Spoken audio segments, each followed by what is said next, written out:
Okay, welcome po sa pamilya ni Roma at Baby. Kanilang tatlong magagandang anak. Itong babae. Yan. At sa bawat isa po na patuloy na sumusunod sa Lord.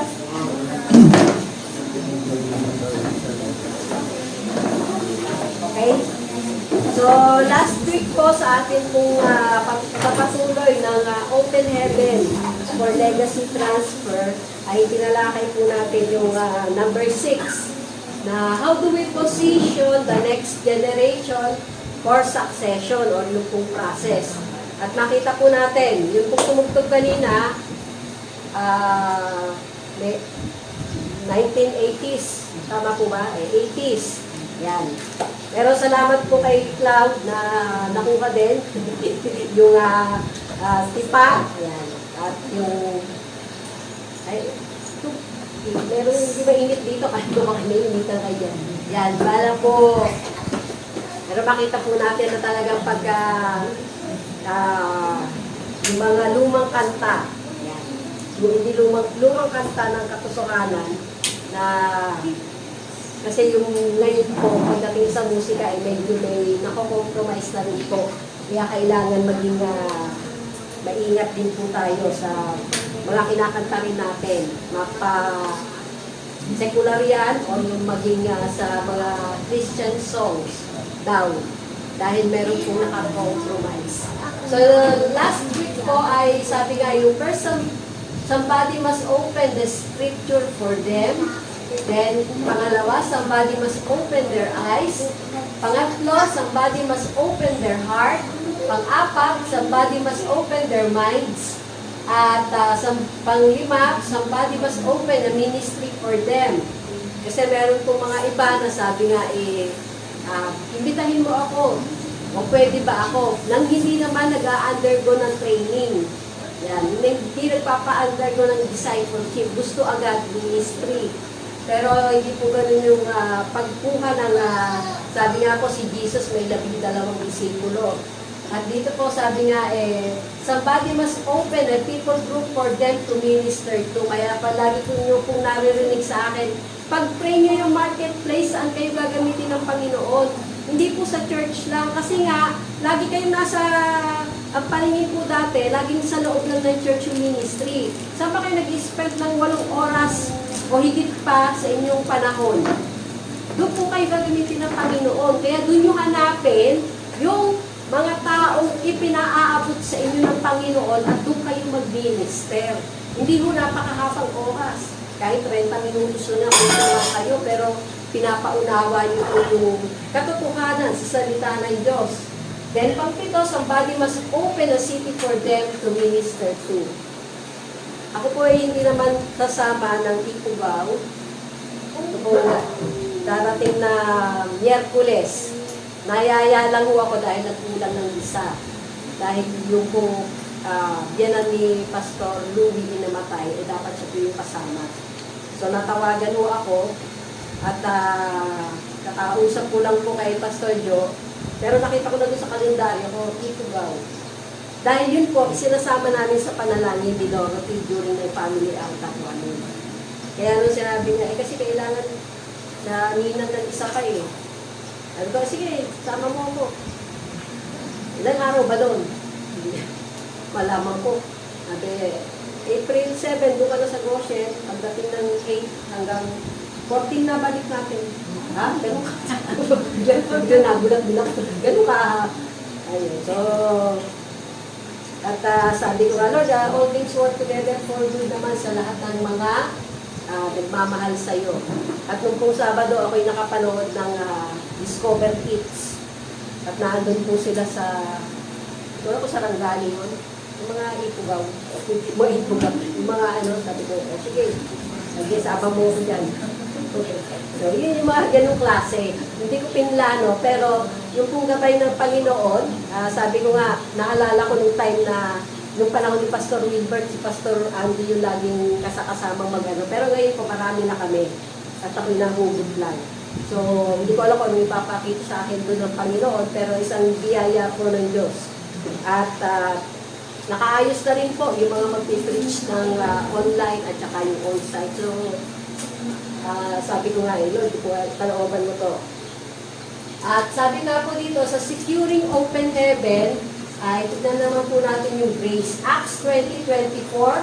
However, I consider my life worth nothing to me. My only aim is to finish the race and complete the task the Lord Jesus has given me, the task of testifying to the good news of God's grace. So, bawat isa po sa atin ay tumatakbo ba kayo? Hindi, naglalakad lang ako. Pero may pinapatakbuhan po ang Panginoon sa atin at yun nga hindi lang basta tumakbo. Kasi pwede ka naman tumakbo nang wala kang tinitignan na goal para ma-reach mo yung finish line or matapos mo. Pero makita po natin dito, sabi nga po ni Pablo, finish the race and complete the task. May task po tayo, bata man o matanda, may pinapaabot sa atin ng Panginoon. Ang tanong, alam na ba natin kung ano yung pinapaabot o sino yung pinapaabot ng Panginoon at ano yung pinapagawa ng Panginoon sa atin. Sabi nga po yung testifying to the good news of God's grace. Bawat isa po sa atin ay may responsibilidad na patuloy pong ipamahagi o ipakita sa iba ano po yung grasya ng Panginoon sa atin. At sabi nga po, what is God's grace? So, what is grace? God's grace is the unmerited favor. So, dito po sa Ephesians 2:8, sabi po rito, for it is by grace you have been saved through faith. Kung hindi po nabuhay ang Panginoong Jesus, baliwala po yung pananampalataya natin. Kung nanatili siyang patay.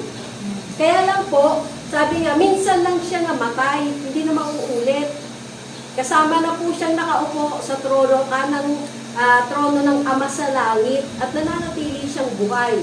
Kasi minsan lang po niya ibinigay ang kanyang buhay para tubusin tayong lahat sa ating mga kasalanan. Bawat isa sa atin ay makasalanan. So, tinubos niya tayo, nung tayo ay manampalataya, na kaya siya namatay, kaya siya nilagyan ng nilagyan ng koronang tinik sa kanyang ulo. Kasama na po yung mga mental na problema natin na kanyang tinuka. Yun pong mga sugat, latay sa kanyang katawan. Yun po yung mga kasalanan natin. And every time po na nagkakamali tayo, nagkakasala, the moment na tinanggap na natin ang Panginoon, tinatanggap po niya tayo kung totoo yung paghingi natin ng tawad at yung pangako na willing tayong magbago. Yung hindi ka na mananatili sa dati, yung totoong nakakilala ka sa Panginoon. At pangalawa naman po, sabi nga po, ano po yung grace? Ibig sabihin ng grace? Grace is God's power and ability working in us so that we will become the person that God wants us to be. At sabi po sa 1 Corinthians 15:10, pakibasa nga po. But by the grace of God, I am what I am, and His grace to me was not without effect. No, I work hard than all of them, yet not I, but the grace of God that was with me. So makita po natin na sa buhay Kristiyano po natin, may mga pagkakataon talaga, may mga pagsubok, problemang dumarating, may mga taong tinagkinisan ka, at sabi mo, Lord, baguhin mo nga siya. Pero ang dapat mong sabihin, Lord, baguhin mo ako. Ano yung tinuturo mo sa akin sa pamamagitan niya? Yan. Tayo po yung tinatransform ng Lord, yung mga nakakilala sa Kanya. At hindi po yung taong pinaiinisan mo na napatira pa sa'yo o ano pa sa'yo. Pero nakita po natin, may binabago ang Panginoon sa atin. At kung isusuko po natin, sabi nga po, hindi po tayo. Gusto po niya maging become the person that God wants us to be. Yung pong grasya niya na nag-work, kaya hayaan niyo pong mag-work yung grasya ng Panginoon sa inyo. Hindi yung sariling lakas niyo lang. Hindi yung sariling kakayanan niyo lang. Pag sa akin talagang mag-give up po tayo. Kahapon po, bumibili ako ng isol doon sa amin. Sabi sa akin yung, ate, sabi niya doon, dalawa lang yung anak mong babae, di ba? Sabi ko, oo, dalawa lang. Sabi niya, bakit yung mga anak mo parang ang babae? parang ang tahimik nila.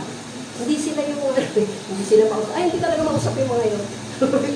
Pero sabi niya, tsaka magkaano lang ba sila, magkaedad lang, magkasintaas lang. Sabi ko, bakit? Ay ko, hindi, mas mataas ang mukha ko yung panganay ko. Nung nandun pa ako si Dilin, sabi niya. Eh kasi ate, pag bumibili sila dito sa may tindahan, kasi magkamukha nga eh, tapos magkasintaas pa. Akala ko, minsan, kabibili lang nung isa, bagong paligo. Tapos bigla may darating. Sabi, hindi pa naliligo. Sabi ko, bakit? Kasi hindi naliligo. Hindi din siguro. Yun, so, pandemic pa naman yun. Kaya sabi ko, hindi, ano naman yung mga yun. Sabi ko, tahimik lang talaga. Kumpara doon sa mga bata sa subdivision na mga gatok lang ng pinto, talagang grabe ang lakas. Sabi ko, ganun. Yeah. So, makita po natin yung grasya ng Panginoon na nakikita po ng ibang tao. Bagamat hindi po kami, mayroon kasi sa subdivision na nakatira. Then, yung makita yung mga kapitbahay mo, yan, lagi nasa loob ng bahay. Okay. Pero isang biyaya po ng Panginoon, sabi nga kaya tayo nilagay dyan, assignment din tayo. So, pangatlo, grace is God's power and ability working through us so that we will be able to do what God wants us to do. Di ba may mga pagkakataon, ayaw mo sundin yung tinatagawa ng Lord sa'yo? Kaya, ako po malimit, dati, gusto ko ako yung nag-i-schedule ang lakad ko. Pero nung masubukan ko na po, sabi ko, Lord, sige, pag hindi mo appointed time, hindi ako lalakad. Kasi pag lumakad ako, kailangan, isang lakad ko lang palabas. Yung ibig sabihin, lahat lalakarin ko na. Lalo na pag napapunta ko ng Baclaran. Yan. Lahat lalakarin ko na dahil nandiyan yung mga nakalugar na kung saan po ako yung makakasakay kung saan man ako pupunta. Pero sabi ko nga po, kung hindi mo kalooban, di prevent mo. At may mga nakikita akong pagkakataon kaya piniprevent dahil hindi yun yung time na appointed ng Lord. Kaya pag lumalakad ako, yun na yung appointed time, tapos ko. Sabi ko nga, Lord, salamat, laging accomplish ang aking mga lakad pag ako'y lumalabas. At sabi po sa Ephesians 3:7-8, pakibasa nga po. Of which I became a minister according to the gift of the grace of God given to me by the effective working of His power.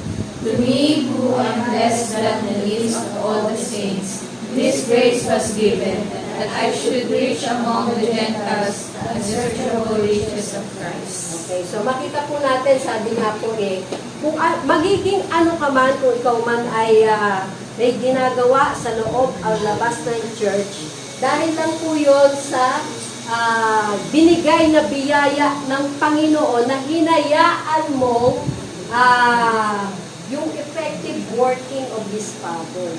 Ang tanong, alam mo bang may power na nag-work sa iyo? At effective ba? O ang tinitignan mo lang ay, hindi. Kaya-kaya ko na yan. On your own.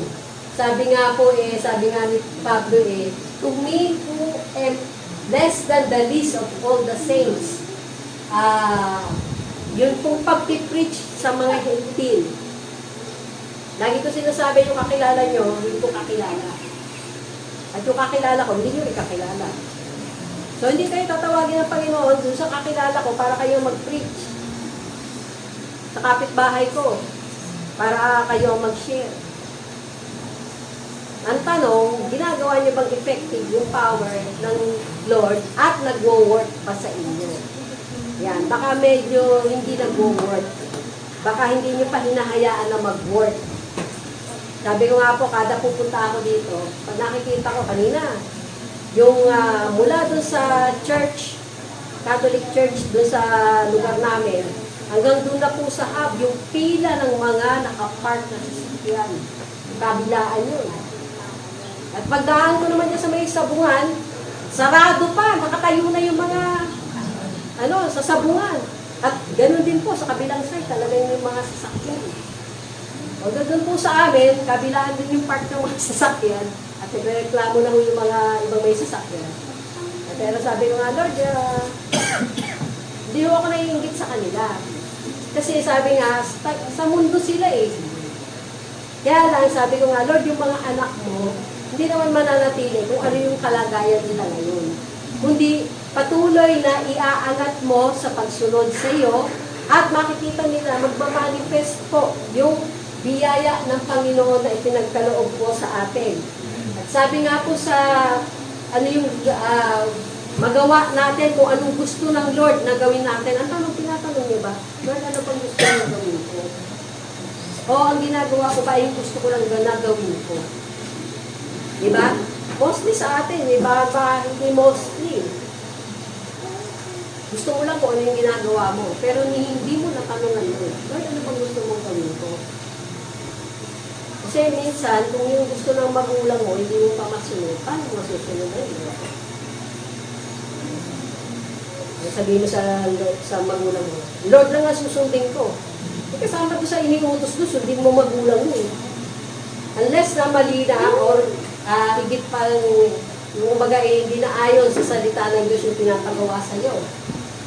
Ephesians 3:9-10, and to make all see what is the fellowship of the mystery, which from the beginning of the ages has been hidden in God who created all things through Jesus Christ, to the intent that now the manifold wisdom of God might be made known by the church. So, sino po ang magbibigay ng pagpapaunawa? Yung church po. To the principalities and powers in the heavenly places. Ang kaaway po natin, nandiyan na sa paligid.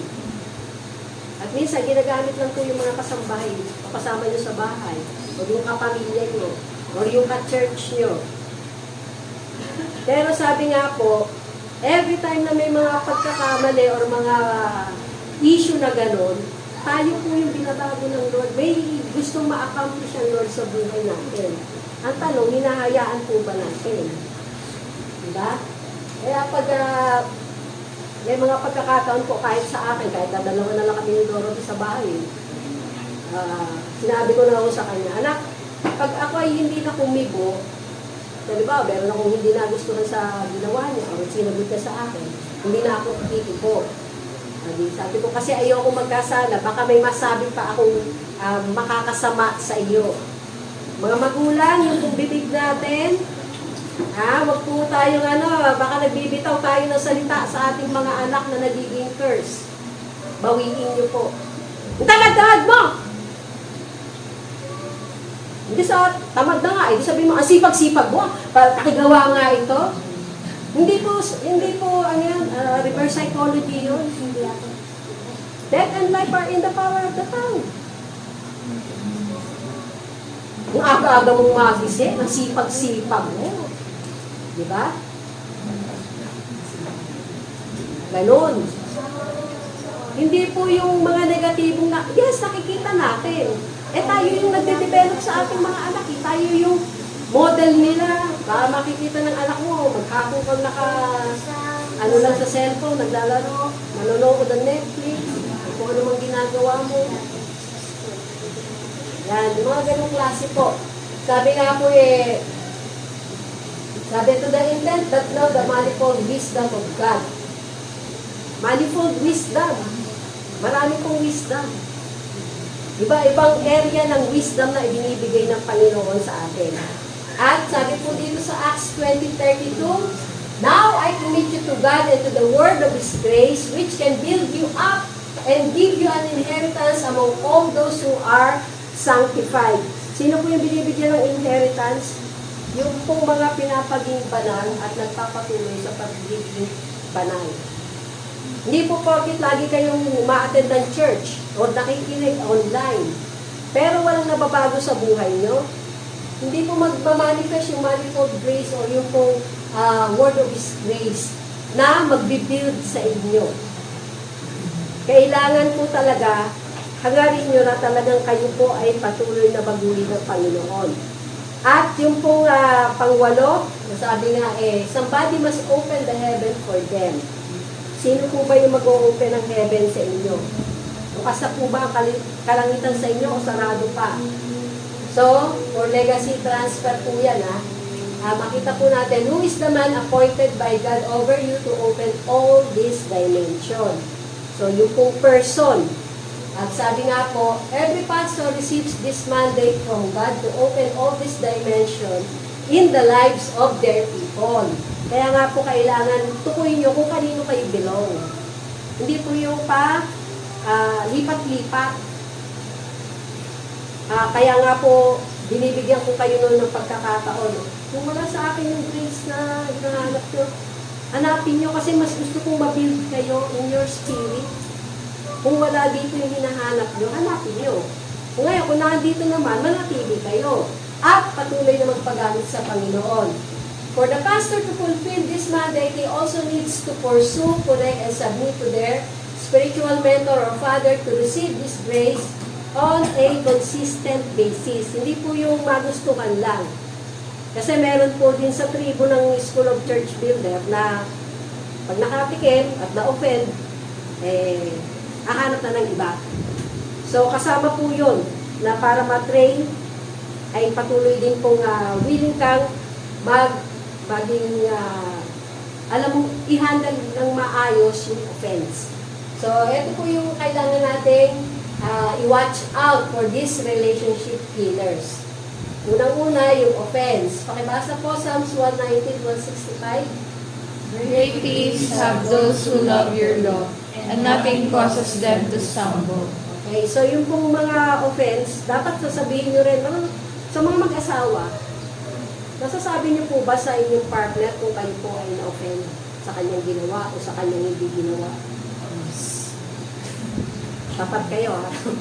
Hindi nyo kinikim-kim. At pala yung tapos isusumbong pa sa anak. Naku, yung daddy mo, hindi mo lang gano'n, di ba? Mga gano'n. Hindi man lang ako nakalaan ng dalhan ng ng biko. Gano'n klase. Pasalubungan ng bibig ka. Ayaw. At minsan, kung ano pa yung ayaw, yun ang inuuwi. Yes. Tapos, yung kasama sa relationship killers, yung pong envy or yung Tagalog sa envy, inggit. Okay. Job 5:2, for wrath kills a foolish man and envy slays a simple one. May mga bagay pong pinagkakatiwala ang Panginoon sa atin dahil alam niyang kaya natin i-handle ng maayos. Ngayon, kung yung gusto mo ay hanggang ngayon hindi pa binibigay, tanungin mo lang, Lord, ano pa ba yung kulang na kailangan kong matutunan bago mo ipagkaloob sa akin yung hinihiling ko sa iyo? O kung kalooban mo ba ito sa akin? Diba? Alam natin, kagalingan, kalooban ng Panginoon. Ang tanong, hindi ka naman makulit. Sa mga bawal na kakainin mo, kinakain mo pa rin. At pinadagdagan na lang yung insulin. Okay. Then pangatlo po, yung pagsiselos. Yan. Jealousy. Sino po selosa dito o seloso? Ganun na. At bakit mo pinagsiselosan? Hindi ka ba confident sa kanyang pagmamahal? Or pag-ibig sa'yo? Ako po, minsan ko lang na saway si pastor. Nung nabubuhay pa siya. May ginanong kasi siyang kabataan. Oy, ano yung inaano mo doon? Wala naman yun eh. Sa'yo wala. Iba sa babae. Kasi iba po yung perspective ng babae at lalaki. Maaaring wala sa'yo yung pagbibiro mo, mga gano'n. Pero meron na palang epekto sa babae. Kasi nga magkaiba. Hindi naman tayo parehong nilikha ng Lord eh. Kaya huwag kayo magagalit kung may mga pagkakataon na gano'n, na iba yung panangang natin, pero huwag yung ito-compromise. At kung matuto kayo sabihin ng maayos at sa tamang paraan. Proverbs 27:4, wrath is cruel and anger a torrent, but who is able to stand before jealousy? O, di ba, meron lang kamakailan, pinatay dahil lang sa selos. Kasama po yun. Tapos, sabi po sa Exodus 34:14, for you shall worship, eto po yung tamang pagsiselos, ang Diyos seloso din. Pero sabi po niya, for you shall worship no other God, for the Lord whose name is jealous, is a jealous God. Yahweh po yan. Pero makita po natin, ayaw ng Panginoon na may aagaw ng ibang atensyon mo. Kaya nga po, sabi ko, kahit po yung asawa niyo, huwag niyong hayaan na mas mahalin niyo siya kaysa sa mahal niyo ang Diyos. At isa po sa pinaunawa ko nun sa mga anak ko, nung bata pa sila, huwag niyo kaming mamahalin sa susundin ng more than sa pagmamahal at pagsunod niyo sa Panginoon. Kasama po yun, para makalakihan nila na talagang ang Lord talaga yung object ng kanilang pagmamahal. Then, pang-apat, yun po, frustration. Sabi po sa Philippians 4:5-7, let your considerate spirit, tarong considerate pa yung spirit nyo, be known to all men. The Lord is near. Yan. Nakikita na po natin sa mga pangyayari ngayon na malapit na talaga ang Panginoon. Be anxious for nothing, but in everything by prayer and petition, with thanksgiving, let your requests be made known to God. So, kailangan po ipaalam natin. Or yun po nga, huwag tayong mag-alala. Or talagang patuloy na hindi mapakali. Makita po natin na sabi nga po huwag kang patuloy na ma-frustrate. Lalo na po kung may mga pagkakataon na hindi nasasagot ng Panginoon o hindi pa ibinibigay. Doon sa expected mong oras, yung gusto mong sagot. At sabi pa po dito, and the peace of God, which surpasses all comprehension or yung pong understanding natin, will guard your hearts and your minds in Christ Jesus. Panglima po, so, yung mga pangyayari po ngayon sa ekonomiya natin, sino na po yung nagreklamo dito na patasan na krudo? Yung mga may sasakyan lang, yun, tama yun. Yung mga may sariling sasakyan, yun na magre-reklamo. Kuya ko, kakakausap ko kahapon eh. Mahal-mahal nga nung gas dito sa amin eh. Kaya magkano? $6. $6 lang? Kasi dati raw 4, ngayon naging 6. Magkano yun? Convert mo sa 60. Sa 60. $6 sa 60. Plus na yun. Ino-convert na kasi eh. Sabi ko, pagkadala ng kinikita mo, huwag mo ino-convert ng peso, talagang mamamahalan ka. Eh, puro naging 6 lang. O, di ba? Yun ang, yung mga mag-a-abroad dyan, balang araw, huwag mo kayong convert na convert. Okay? Kung ano yung kinikita nyo doon, at doon nyo rin ginagastos, eh, titignan nyo po dito. Talagang, magkano na ang diesel ngayon? 170 or 180? Diesel. 133. Mas mahal ang diesel kaysa na gas. 133. 133 ang diesel. Ang LPG, bibili ko lang. 1.4 lang sa'yo. Kami 1.380. Ako discounted. 1,550. yung pinagbilang ko, sabi ko, PWD ako, meron discount. Sige po, 1,550 na lang. Pero yung tinanong ko doon sa amin, ang presyo doon, 1,660. Kasama po doon. Yung sabay tanong sa akin, amin ba itong tangki ng may ewan ko, sabi ko, kayo yata yung mga nagsisiks ng mga advertisement nila sa screen doon. May nakita ko, doon ako nagtanong. So, dito po, makita natin, panglima sa mga relationship killers ay yun pong disappointment. 1 Peter 5:10. But may the God of all grace who called you to His eternal glory by Christ Jesus. Bawat isa po sa atin tinawag ni Jesus, tumugon tayo ng tama. Kasi kung hindi tayo tumugon ng tama, wala tayong salvation, wala tayong eternal life, at hindi nakasulat yung mga pangalan natin sa aklat ng buhay. At kung hindi kayo magpapatuloy, nabubura po yun, sabi sa Revelation. Hindi nakita yung pangalan na nakasulat doon sa aklat ng buhay. Pagdating ng Judgment Day. So, after you have suffered a little while, kaya kung paano po yung prayer ni Ate Bante kanina, saglit lang yan, pinapadaan ka lang ng Lord dyan. At pagkatapos dyan, perfect, establish, strengthen, and settle you. Ngayon, baka yung paano mo yung reaction mo pag ikaw ay pinagdadaan ng paghihirap. Kaya ka pa rin ba? Nagre-reklamo ka ba? Panay ba ang sisi mo sa Lord? Panay ba ang, Lord, bakit naman nangyayari ito? Hindi ko naman deserve ito ah. Sino ka para magsabi hindi mo deserve yan? Especially po, sa mga makailan lang ay tinignan ko yung pagdating sa giving.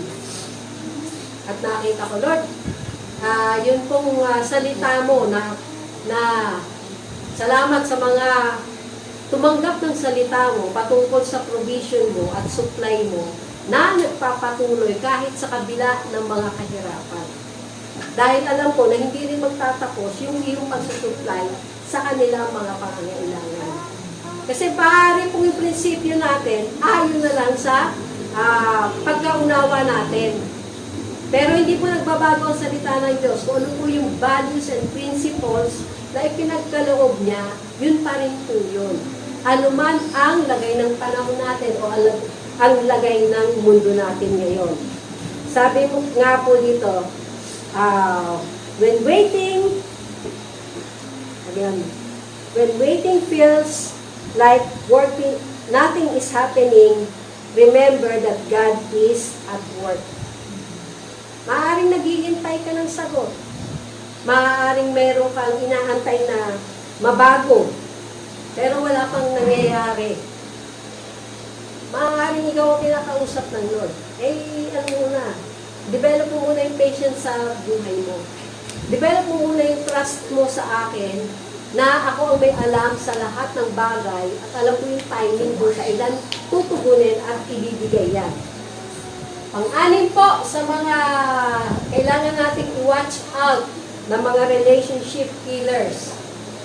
Discouragement, Isaiah 41:10. Do not fear, for I am with you. Do not anxiously look about you, for I am your God. I will make you mighty. Surely, I will help you. Totoo po ba ito sa atin? Inakita natin to. Lord, I will help you. Mga estudyante, mga nahihirapan sa inyong mga professor, sa inyong mga assignment, sa inyong mga kaibigan, na montik-montik nyo nang i-compromise kung ano yung mga values and principles na ibinigay sa inyo ng Panginoon, na ipinaunawa na sa inyo. So, surely I will uphold you with my righteous right hand. Marami pong temptations, maraming mga sa mga bata at kabataan, and even sa mga matatanda, mga may edad na, mga nanay at tatay. Yan. Marami pong mga temptations. Pero makita po natin, alam ba natin, kung hindi tayo marunong mag-handle ng ating finances, nagpapaturo ba tayo ano yung tama na pag-handle sa ating finances? Tamang pag-handle sa pagdidisiplina sa ating sarili, sa ating mga anak. Yung discouragement natin, paano natin mapapalta ng encouragement? Sa atin din po magagaling kasi. Hindi ka-discourage naman tumukha ng asawa ko. Hindi naman mapapalta niya. Kailangan tanggapin na lang. Pero kung alam ko namang hindi yun ang discouragement, yun, nagwapo, tsaka ang gaganda ng mga asawa. Okay? Pero yung mga discouragement yun, sa ugali ng anak nyo, di ba? Kung gusto nyo mabago, kailangan mauna muna kayo magbago. Kayo model eh. Kung yung magulang nyo naman yung hindi nyo nakikitang maganda, o di pakita nyo naman kung ano yung tama. Di ba? Mama, hindi ka naman ganito eh. Hindi ka naman maaga gumising eh. Tanghali ka na, kaya tanghali na rin ako. So, 6 years old ka lang. Ito, hindi nga. Kung kaya mo nang gawin, hindi ko lang gumawa. Tulong ko na yun. So, kasama po yun. Ang pito, intimidation. Philippians 1:28. Don't be intimidated in any way by your enemies. Sino dito yung intimidated? Yung bagang parang feeling mo, ang liit ang tingin mo sa sarili mo. Ang Lord, tinignan ka ng mataas. Hindi tinignan ko ano yung, kung mayaman ka ba o mahirap. Mayaman, mahirap. May ipin o wala, tinawag ng Panginoon. At tumugon tayo. So, bakit ka mai-intimidate? Pantay-pantay po tayo sa paningin ng Panginoon. Walang mayaman, walang mahirap. Meron lang yung masunurin at hindi masunurin. Totoo po ba yun? This will be a sign to them that they are going to be destroyed, but that you are going to be saved even by God Himself. So, yung po mga nakakaaway, palakasin po natin yung espiritu natin, yung spirit na natin. Ang away po natin, hindi physical. May time talaga nagiging physical, pero makita po natin, palakasin natin yung spirit man natin para in the spirit, makakalaban mo na yan. Masasawata mo na yan. Hindi mo kailangan ng physical. Pero pag kailangan mo ng physical, matuto ka naman din. No? Matuto kang sumalag. Baka mamaya, anuhin ka na biglang, binigyan din mo tayo ng wisdom ng Lord kung ano yung mga tamang paraan. Okay? Pero hindi ka agad makikipag, galit na nga yung kausap mo eh. Susulsulan mo pa. Then, ano pa po yung mga kailangan natin gawin? Yung sa i-watch out, yung competition. 1 Corinthians 9:24-25, do you not know that those who run in a race all run, but only one receives the prize? Run in such a way that you may win. Now, everyone who competes in the games exercises self-control in all things, hindi in some things. They then do it to receive a corruptible crown, but we an incorruptible. So, yung po mga nagpipigil sa sarili, may control sa lahat ng bagay. Alam mo na tumataba ka pag kumain ka ng marami o ng sobra. Pero patuloy ka pa din. Diba? Sabi nga po, lahat ng sakit ng tao depende sa yung mga nagiging sakit. Yung mga sobra or kulang sa ating mga kinakain. At yung sobrang, ano ba yung hilig natin? Ako, mostly sa mga kinakain ko ngayon, sugar-free, na biscuit. Kaya nasasanay na po ako ng walang lasa kinakain ko. Kaya kahapon nagluto ako ng patola. Parang wala na rin lasa. Pero nalagyan ko naman ng asin. Konting-konti lang. Sinasanay ko na yung dila ko na huwag masyadong masarap yung kinakain. Para hindi ko nakahanapin. Kasi alam ko, tataas ang sugar ko. Tataas yung mga uric acid, cholesterol, mga ganong klase. At ayoko naman lagi magdamot. Hindi po ba? So, kasama rin po yun na kailangan natin na patuloy na yung self-control in all things.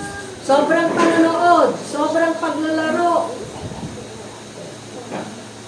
na hindi ka na nakikinig sa teacher mo.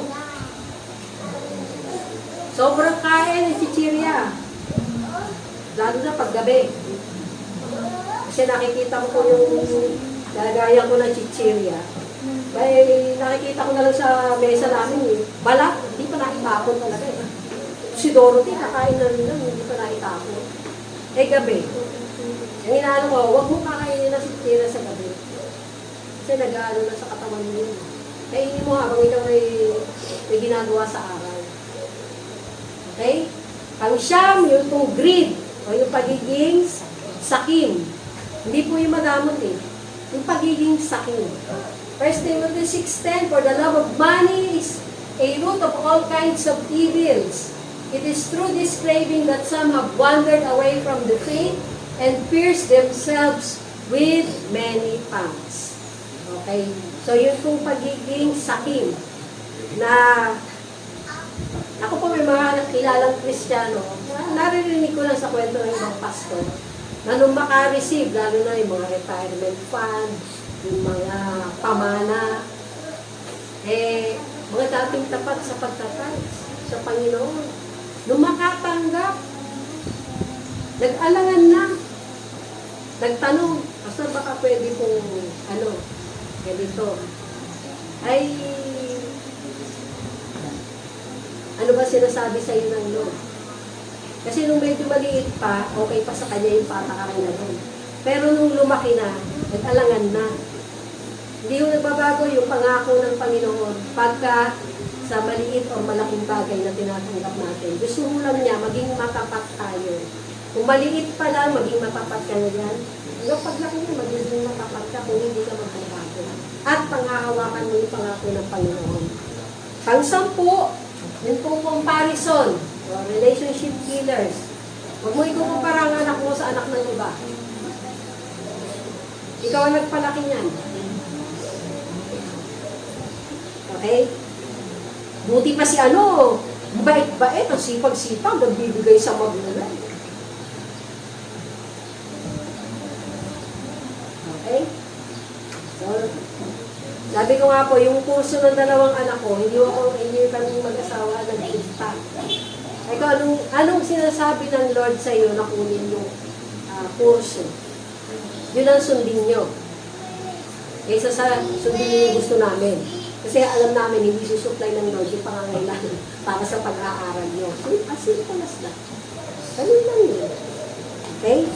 So, comparison, 2 Corinthians 10:12, sabi yung limits of false authority. For we dare not class ourselves or compare ourselves with those who commend themselves. O yung pong sila yung mismo nagtataas sa sarili nila. But they measuring themselves by themselves and comparing themselves among themselves are not wise.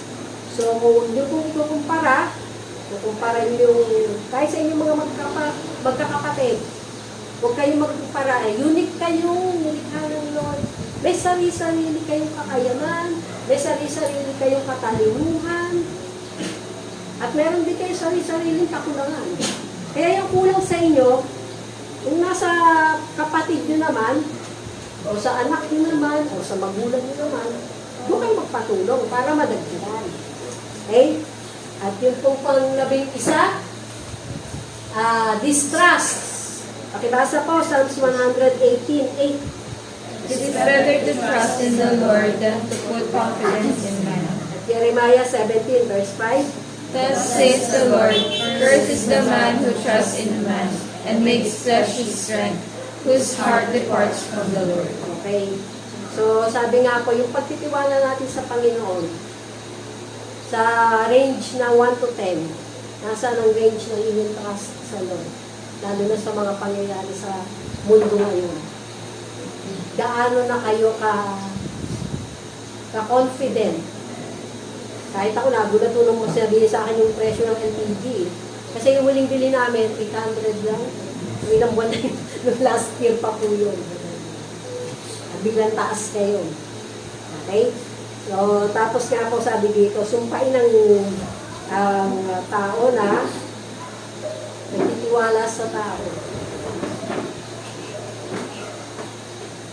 Paano mo masasabing pinagtitiwalaan mo ang Panginoon sa lahat ng pangangailangan? Yes, ang mga magulang may responsibilidad sa anak. Pero kung yung anak mo nakakilala na sa Panginoon, paano mo tinitignan na yung trust niya ay hindi lang sa inyong mag-asawa o sa mga kamag-anakan, kundi mismo sa Panginoon? At nakikita niyo ba yung sagot, tugon ng Panginoon kung meron man siyang ipinapanalangin? Kung paano nga pong sinampol ko sa inyo noon si Dorothy, dahil sabay sila nag-college ni Dilin, siya mismo yung nagpusang loob na, Mami, tapusin ko muna itong second year ko. Kaya mo muna si Dilin na maunang makatapos. Katapos niya, hindi mo nga naman si Dilin. Kinaya na rin namin na mapagtapos siya sa third and fourth year. Yung mga ganong klase, kasama na ho yun na nagtrabaho siya. Kaya tinatanong, ayaw mo ba magtrabaho sa sa Korean, magturo ulit. Korean student mo kasi yung mga bata, tinuruan niya. Eh, lalo na ngayon, sinusulang na yung work from home para hindi na maging magasto sa gasolina. Diba? Kaya lang, hindi ko nga mabiro si Dorothy. Baka gusto mo mag-work from home na lang. Hindi man ubra doon sa trabaho. Mag-work from home. Diba? Ay ba, ganong klase. Pero sabi nga po marami talagang pagbabago sa mundo ngayon. At kailangan lang natin na manatili at patuloy pong magtiwala sa Panginoon. So, sabi po dito sa Acts 20:28-29, be on guard for yourselves and for all the flock among which the Holy Spirit has made you overseers to shepherd the church of God which He purchased with His own blood. I know that after my departure, savage wolves will come in among you, not sparing the flock. Mga magulang, kayo po yung may responsibilidad na i-shepherd ang inyong mga anak at patuloy silang palakihin. Kung kayo pong mag-asawa ay patuloy na mananampalataya na. Yung pong succession, yung legacy transfer po ninyo ng inyong pananampalataya sa Panginoon na maipasa niyo po sa inyong mga anak. Kasi nga po tinitignan ko, sabi ko nga, generational God tayo Meron tayong generational God. At kung titignan niyo po yung inyong mga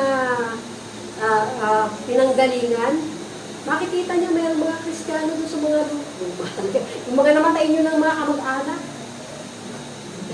Talagang, kaya pala sabi ko, kaya inaanin namin ngayon. Kasi yung tatay at yung magulang ng nanay ko, mga evangelical. Pero sabi ko na, ganun ka talaga mag-ano. Yung mga kamag-anak na talagang magkakaroon ng kaligtasan. At pakita po natin dito, sabi nga, be on guard for yourselves.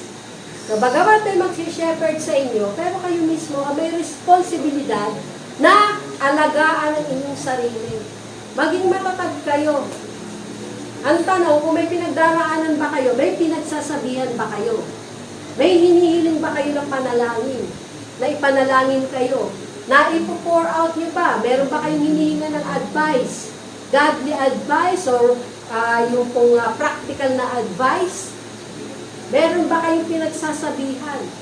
Kaya minsan, bit-bit natin yung problema. Bigat ng bigat tayo. Gusto ko nga kausapin yung katabi ko kanina Alam ko, pupunta siya sa church Kaya lang yung mukha talaga nakabisaw. Siyempre, nakatabi ko lang naman. Ganong klase ba? Yung pag hindi makita mo yung joy na payapa ka, masaya ka, sa kabila ng mga pangyayari sa mundo, hindi mo pinapasan dahil alam mo ang Panginoon ang katuwang natin sa buhay. And from among your own selves, men will arise, speaking perverse things to draw away the disciples after them.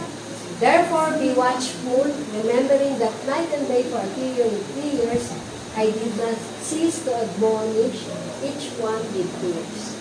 Meron po talagang sabi nga po yung event po sa tribu natin, School of Church Builders.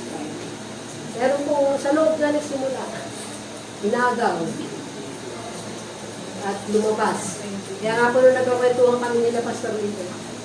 Simula tatlo na lang yung remnant na natira sa yung mga dating workers. Hindi ko namatay. Sabihin, yung natira na nakatayo ngayon, na nagpapatuloy.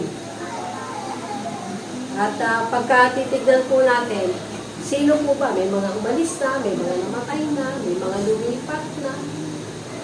Ito ba? Yun yung katotohanan sa buhay ng iglesia. Pero kita po natin yan, may warning na noon pa sa Book of Acts pa na.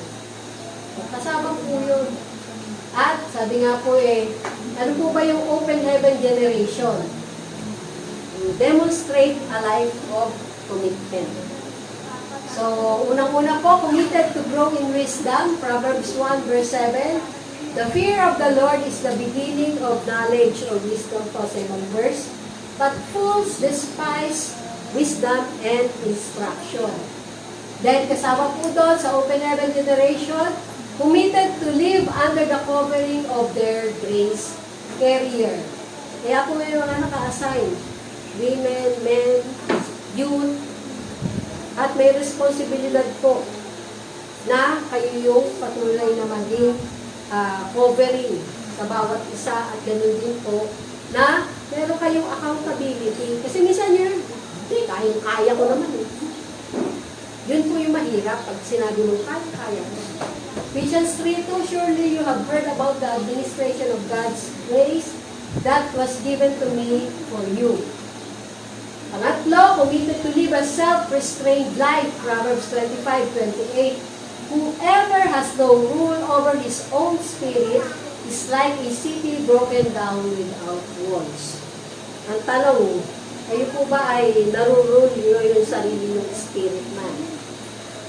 At hindi yung soul nyo ang nag-rule sa inyong spirit man. Ano po yung soul? Yung emotions nyo, yung isip nyo, yung physical nyo gusto. Kaya kailangan po laging matatag yung spirit man. Laging yung pinapakain ng sariling salita ng Diyos. Tinitignan ko po yung poll natin. Yung ilan yung nagbabasa. At nagboboto. Kasi minsan ako nagbabasa, hindi ako nakakaboto. Yung timer. Kaya hinahabol ko. Yung mga ganong klase. Kasi yan po yung pagkain ng ating spirito. The now word, the Rema word. Pang-apat, committed to learn. Kung kasama po kayo sa Open Heaven Generation and fulfill all righteousness. 2 Corinthians 5:12, for he made him who knew no sin to be sin for us, that we might become the righteousness of God in him. Kaya po tayo pinapaging dapat ng Panginoon dahil ng ating Ama sa Langit dahil po sa Panginoong Jesus na ibinigay po walang kasalanan, naging po mga kasalanan dahil kinuha na po niya lahat ng ating kasalanan. At kasama po sa pagkuha niya ng ating kasalanan at pagkabuhay niya, nandun naman po yung pagpapatawad kung atin pong ina-accept. Kasi may mga tao po, may sariling relihiyon. Baka mamaya nandito kayo, relihiyon ng paradalan niyo. Kayo mag-check sa sarili niyo. Panglima, committed to live a spirit-empowered life. Dahil nakita niyo po kanina, nasa atin ang Holy Spirit.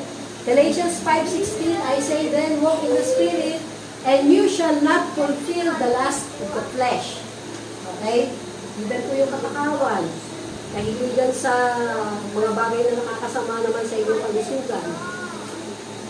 Hindi lang mo yung katakawan sa pagkain.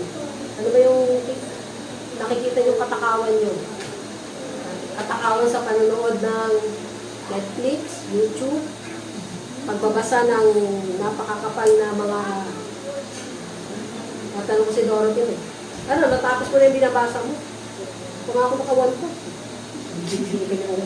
Kasi ako noon, palabasa rin ako ng mga pocketbook. Pero tapos kong basahin. Kasi nagipis na yun. Hindi ko katulad ngayon. Tayo na nga, puro sa digital na. Ephesians 5:18, and do not be drunk with wine, in which is dissipation, but be filled with the Spirit. Ephesians Church po, kausap na dito.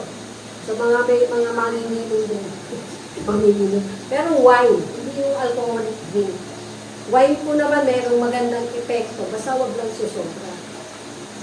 Committed to be nurtured by the now word.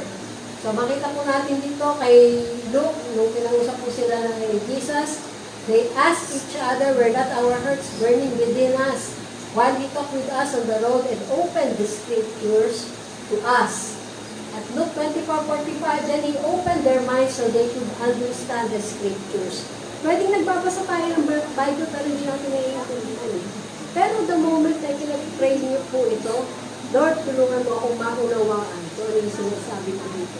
Papaunawan niyo po sa inyo. Hindi lang yun basta binasa niyo. Pagpito, committed to defeat the devil by living in submission to God. Luke 22:42 saying, Father, if it is your will, take this cup away from me. Nevertheless, not my will, but yours be done. Nagiging panalangin po ba natin ito? Not my will, Lord, but yours be done. Ang tanong, sinisik mo ba kung ano yung will ng Lord sa buhay mo? Sa karir mo? Sa kursong kukunin mo? Sa mga magiging kaibigan mo? Nakikita mo lang ng sama ng ugali. Hindi, Lord, aakayin ko siya papunta sa iyo. Yung ba pinapagawa lang doon? O ikaw yung makakakain niya, papunta sa mga ginagawa. Pangwalo, committed to access the supernatural provision from God. Yan. Ito po ba ay patuloy pa natin na i-confess? And my God shall supply all my need according to His riches in glory by Christ Jesus. Hindi, Lord, lagi na lang kulang eh.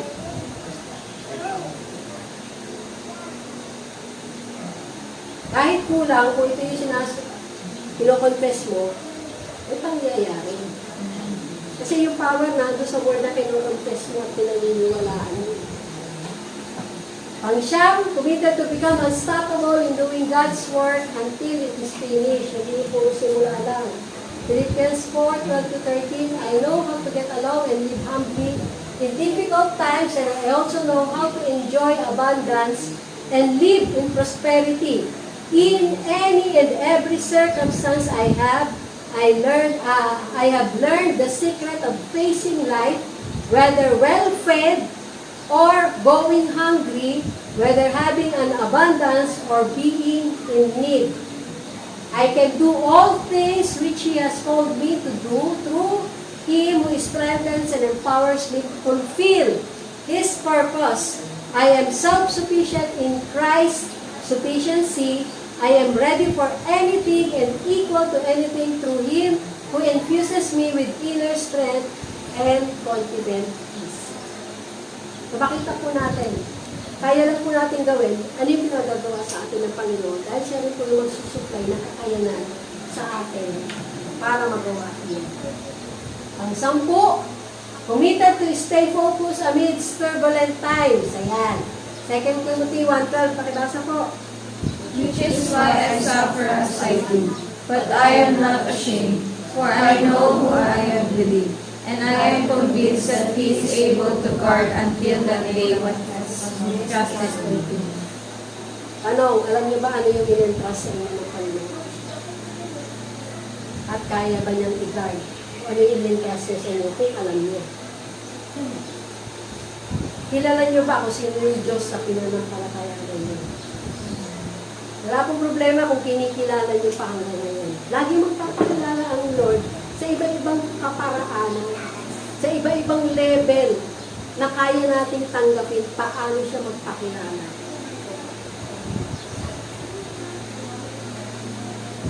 First John 5:4, for everyone who has been born of God overcomes the world. And this is the victory that has overcome the world, our faith. Kamusta ang range niyo sa inyong faith? May faith pa ba kayo? Kahapon po yung pinost ko yung pinadala ko sa inyo, may nagtanong, hindi ba fake news yan?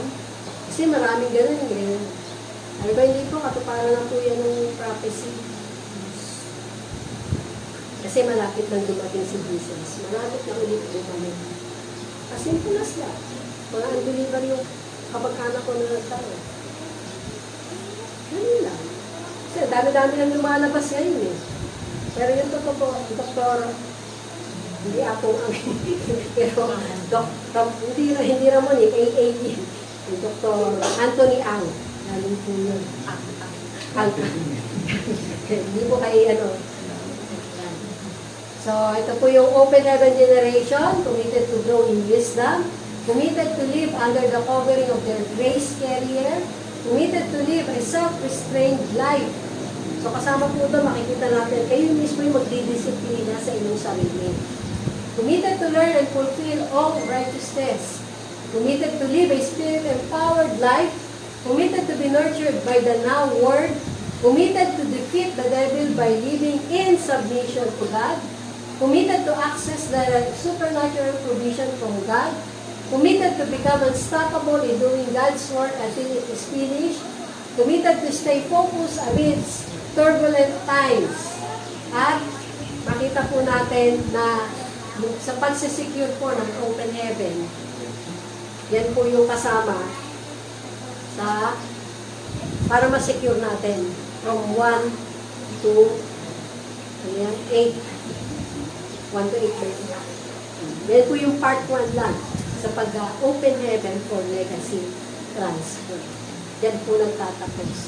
Kaya yung po biyaya ng Panginoon na yung sabi nga sa tribo po natin ay patuloy na lakaran ang securing yung po open heaven for legacy transfer. Kamakailan lang po ay galing lang si Pastor Wilbert sa, hindi ako nagkakamali, Lawag ba yun? Galing na rin yung Cebu. Para ibahagi po itong ganito. May mga nagbabahagi na rin po sa Bicol. At itong linggo naman po ito sa Ibugaw naman. So kasama po yung na patuloy pong mga nag-o-open ng Panginoon na mga avenue kung saan po may mga tumanggap na patuloy pong ibinabahagi. Yun po katotohanan. Patungkol po sa open heaven and even yung pong raising up through worshipers na seminar. May mga ginagamit po ang Panginoon ng mga kinonsider na ng anak ng spiritual father na aming po kinakainan. At kahit kung may gera sa ibang bansa, sabi, nagpaparegister na rin po ngayon para sa Malaysia kay Dr. Jay, Jonathan David by August. So, isa po yun sa mga pinaghahandaan. Although yung kuya ko po ayaw nang umuwi. Baka raw hindi na siya makabalik sa Amerika. Ayaw mo lang umuwi, baka raw hindi siya makabalik sa Amerika. Baka may magkagero. So, hindi yun natin alam kung anong mangyayari sa mundo. Pero confident po tayo na hindi tayo pababayaan ng Panginoon. Confident ba kayo na hindi kayo mauubusan ng bigas? Magtipid na kayo sa pagsasain. 1 cup. May kamote naman. Yung apo ko, nakita ko na kumakain ng nilagang kamote. Tapos, puro alam mo, nasa ibang bansa. So, yung mga ganong klase po. Kasama na po doon yung pag-a-adjust din natin. Diba? Ako po yung 5 kilong bigas sa amin. Ilang buwan na, hindi lang 1 buwan. 3 buwan na yata. Ngayon pa naman po. Sana all. Kasi ako lang yung kumakain sa bahay. Kasama ko na si Dorothy 2 araw. Mga ganong klase. Pareho pa kami matipid sa kanin. Kaya yung isang cup na sinasain namin talagang matagal bago maubos. Mga 3 kain yung namin yun. Kaya sa biyaya po ng Panginoon. Pero alam po na, lalo na po kung kayo ay matipid sa mga bigas o kanin nyo, yung hindi nyo itinatapon o binibigay ng pakain sa aso, nilalagyan nyo po ba? Yan, sabi nga kay Ate Jenny, yung nilalagyan nyo ba ng suka? Isang cup ng suka. Ako pagka nagluto mo ng hindi ko na nilalagay sa rep namin. 3 days more. Oo. Yan. Ito mga para-paranong kasi binibigay ng Lord na talaga makita po natin. At ngayon naman po, ay tinatawagan ko na si Ate Nina para mo sa ating pong pagkakaloob. Sabi nga po hindi mo tayo nagpapasa ng bag. Bag. Kundi, sabi nga, bring. Hindi na po iikot. Hindi na po iikot dyan. Amen. Sabi nga kanina ni Pastore, tayo po ay stay focused lalo na sa mga nangyayari ngayon. Diba? So, saan ba tayo magpo-focus? Sa mga pagtaasan ng mga bilihin. Pag may mga flash report nga ng pagtaas ng diesel, pino-forward ko agad kayo. O yung, mag-bios ka na kasi mas mura ang gas. So, tunay na binibigyan din tayo ng kaparaanan ng Panginoon. Paano tayo makakapagtipid? Kung di man makapagtipid sa ganung area, so, tinuturuan tayo ng Lord kung saan tayo magtitipid. Maganda kung maglalakad. Kaya lang baka lalo pumayat sa iyo kung maglalakad mula rito hanggang pier. Noong mga ilang oras na lakaran, no? Sabi ko kaya mag-bike na lang siya. Pero sabi ng Hebrew 3 verse 1, fix your thoughts on Jesus. Amen? No, dahil kung patuloy natin na i-fix or patuloy na isisentro natin ang ating kaisipan sa Panginoon na naniniwala ako na ang Lord ang patuloy na magpo-provide sa lahat ng ating pangailangan. Amen? So tayo po ay manalangin. Panginoon, maraming salamat sa oras na ito, O God. Salamat, Lord, sa patuloy na pagpapala, Panginoon, na tinatanggap namin, O God. At sa kabila, Panginoon, ng mga pagpapalang ito, patuloy namin ito ibabalik, Panginoon, sa iyo. Dahil ito, Lord, ay aming pagsamba sa iyo, O God. Salamat, Lord God, dahil pinagkatiwalaan mo po kami, Panginoon, at patuloy na tinuturuan, Panginoon, kung paano namin i-manage, Lord God, ang aming finances, Panginoon, that can bring glory, Panginoon, sa iyong pangalan. Kaya pagpalain mo, Lord, ang bawat mga kamay na bukas palad, Panginoon, na nire-release, Lord God, at patuloy na nag-obey, Panginoon, sa iyong mga prinsipyo, Panginoon, na binibigay sa amin, O God. Salamat, Lord, sa bawat nagtatrabaho, sa bawat negosyo, Panginoon, na patuloy, Lord, that yung fruit of our labor, Panginoon, ay ma-enjoy din po namin, O God. Salamat, Lord God, sa iyong supernatural provision, Panginoon, na hindi kami mag-aalala, Panginoon, sa lahat ng aming pangailangan. Bagkus, Lord, patuloy na didepende kami, Panginoon, sa iyong supply, Panginoon. Dahil, Lord God, naniniwala kami, Lord, that we are living in Goshen, Panginoon, na doon ang iyong provision, Panginoon, sa bawat anak mo na nagtitiwala sa iyo.